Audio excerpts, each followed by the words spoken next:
수백억 원을 들여 만든 국내 원자력 방제 시스템이 원전 정보 수집에 허점이 있다고 감사원이 밝혔습니다. 200번 넘게 수신 장애가 있었지만 원자력 안전기술원은 원인조차 제대로 파악하지 않아서 사고 대응에 한계가 있었다는 분석입니다. 이승배 기자입니다.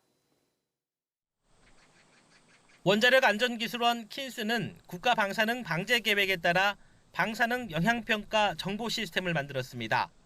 아톰케어라고 부릅니다. 국내 원자력 발전소 상태 정보를 실시간으로 수집하고 사고가 생겼을 경우 방사선이 어느 지역으로 어떤 강도로 퍼지는지 등을 예측합니다. 이를 바탕으로 빠르고 정확한 대피 계획을 짜게 돕는 것이 최종 목표입니다. 시스템 구축과 유지 보수 등으로 지난 1994년부터 지난해까지 들인 돈만 274억 원이 넘습니다. 그런데 지난 2018년부터 4년 동안 원전 정보 수집이 제대로 안 됐던 것으로 감사원 감사 결과 확인됐습니다.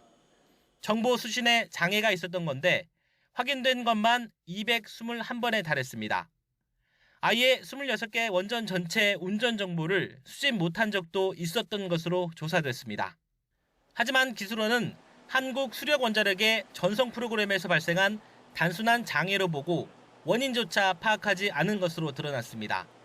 특히 전체 장애의 65%인 143번은 한수원 장애 발생과 대응 기록은 없었다면서 아톰케어 자체의 문제 가능성을 배제 못한다고 감사원은 지적했습니다.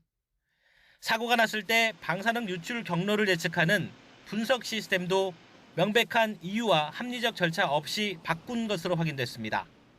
평가지표인 원전 변수를 기존 200개에서 10여 개로 간소화한 것인데 시간은 빠르지만 그만큼 정확도는 떨어진다는 평가를 받습니다. 문제는 이 방식이 월성 1호기부터 4호기 같은 가압형 중수로 원전에 적합한 계산 모델이 없어서 사고가 날 경우 예측이 어렵다는 것입니다.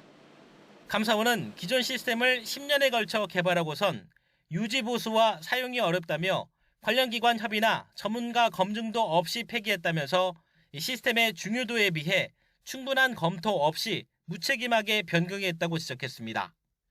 또 현재 아톰케어에는 실시간 교통량이 반영 안 돼 실제 방사능 유출 사고가 나면 대피로 결정에 혼란을 초래할 우려가 있다면서 관련 기능이 시스템에 반영될 수 있게 조치할 것을 통보했습니다.